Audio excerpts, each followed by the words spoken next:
right, let's start with this.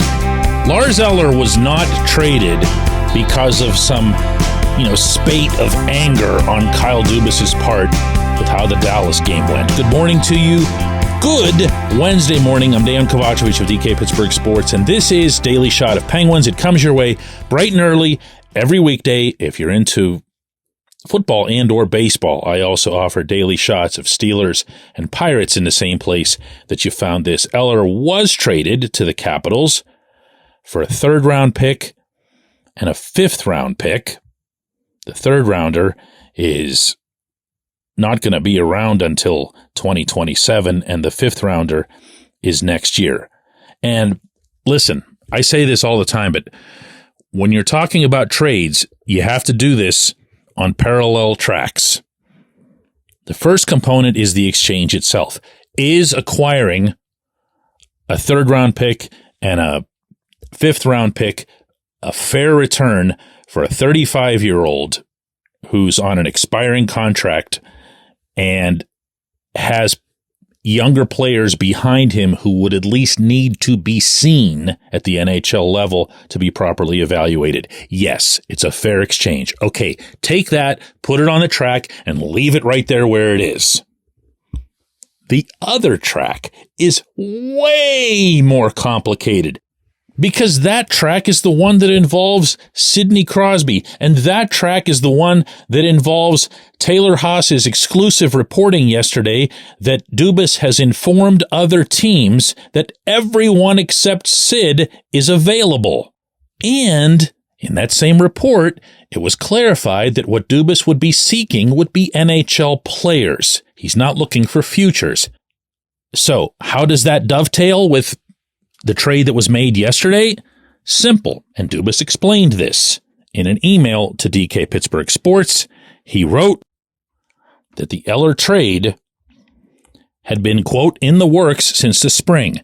Washington met our asking price, and we executed the deal, end quote. That was it. Now, I had reported to you, you'll recall, and I repeated it yesterday, that the Penguins have been trying to trade Eller going back to the NHL's deadline last season. Well, the Capitals are contenders now, and they weren't contenders then, so the Capitals met the price. They were just able to lay eyes on Eller themselves because he was down there, obviously, in D.C. for the Penguins' victory. Everyone on the Pittsburgh side played a terrific game, including Eller, so Chris Patrick, the Capitals GM, finally pulled the trigger. Existing offer. As Dubas said, the price was met. This episode is brought to you by Bet Online, your number one source for all your summer sports needs this season, from Major League Baseball, golf, NHL, NBA playoffs. Get the latest odds and lines, including all team matchups, player props, odds on just about everything that's out there. Head to the website today or use your mobile device to get in on the action. Bet Online, where the game starts. But what's left in the wake is what?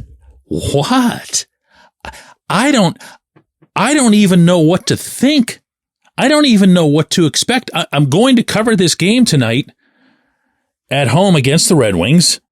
A bunch of players, notably Evgeny Malkin yesterday at practice, said all the right things, and Gino even apologized to the fans for the way the Dallas game went. And Mike Sullivan had everybody gathered around him at center ice extra long following the session, according to some players, reminding them, how bad that was and how bad it was for everybody who participated, but also everybody else in the organization and the city. Sullivan invoked the city, that it was hard for the city to see the Penguins perform like that. And I'm glad he did, because he's really right about that. But I wouldn't know what to make of the Penguins doing something super thorough and taking care of the Red Wings tonight the way they just took care of the Capitals in the game before the Dallas game. What would that mean? What's real? Who's going to be traded next? Gino's getting celebrated before this game in a brief ceremony to formally commemorate his 500th goal.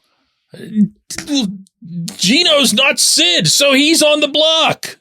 And then there's Sid, who needs 2 goals tonight to reach 600, which is an even more impressive milestone than 500. And if that happens and you see it, and especially if you're in the building and you're standing and applauding, you're thinking, I'm not going to see any other milestones from Sid, because why would he hang around? You see what I'm doing here? You see where I'm purposely extrapolating all of this, because it all feels a little bit nuts right now, doesn't it? And even if Eller was wholly unrelated to this, yikes. Because the other truth is, even if you're completely in favor of the Eller trade and you think that's just, wow, I can't believe he got those 2 picks for that old guy and whatever, the Penguins are a worse team today than they were against the Stars. And that in and of itself can't just be washed away by saying, oh, great, the rebuild is here. Because it isn't. It isn't. You can want it to be. I'll probably get to the point where I want it to be. But it's not here. And I'm sorry, I still see Sid's finishing his career in Pittsburgh as an overarching issue. I'm not about to get ice cold on that front so that I can, have syrupy dreams about having, 50 draft picks in the next 3 years or whatever it is. This right now isn't it. There's a bigger bottom to come here if this team doesn't somehow get magically straightened out and, push itself into the playoffs and everything looks okay with the way Sid's going to go out. I don't know. I just honestly, I don't know that I've ever done an episode of Daily Shot of Penguins where I had just no idea what it is that I even want to say. When we come back, J1Q.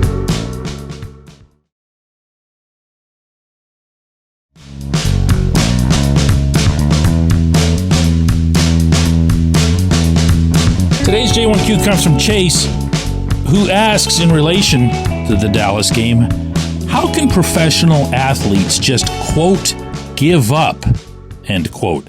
How can they accept a salary without embarrassment and shame? What happens in these guys' minds that allows this to occur?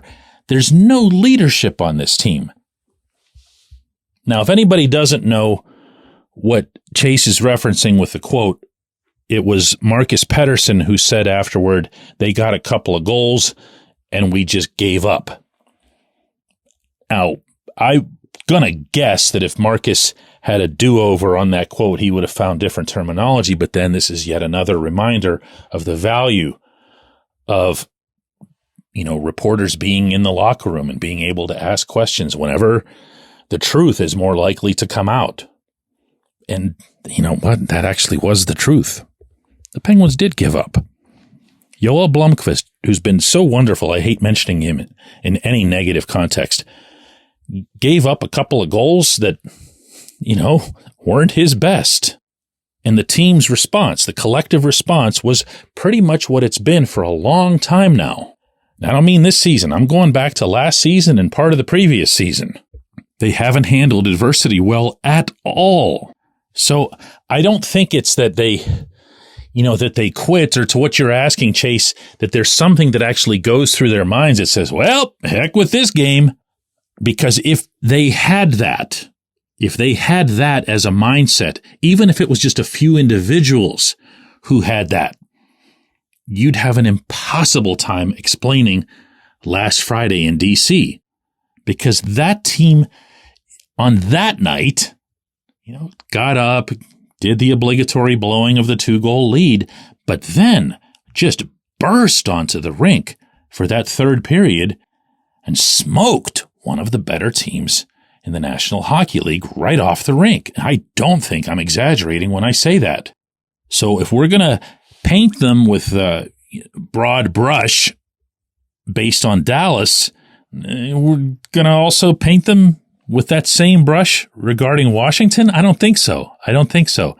What you have, I believe, to attempt to answer your question, is a team that has to play with a ton of energy, a ton of will, a ton of want to to meet the criteria of the Mike Sullivan system, which is why, and I have been consistent on this, I've been critical of this system as it applies to this group. Yes, they can play it. Yes, they can succeed with it, as we just saw a few days ago.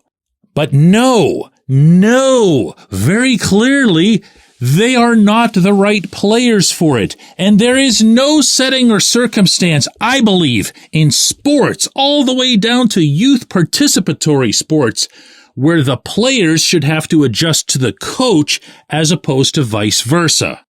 I've been saying this for a long time now. Now, I'll repeat that I am nowhere near believing that this is all just magically cured by firing Sullivan. It's not. Watch the games. Watch the mistakes that are being made by the same players again and again. Tally up the nature of those mistakes. My goodness, just watch Matt Grzelcyk shift after shift after shift. Or watch the lack of focus right now in the games of Chris Letang and Erik Karlsson. Watch how little grit you get out of the forwards in general, with a couple of exceptions. And one of those exceptions, Jesse Puljujärvi, might be a healthy scratch tonight for all we know. I get that this stance that I have on Sullivan isn't popular, okay? I can see, hear, and read the reactions.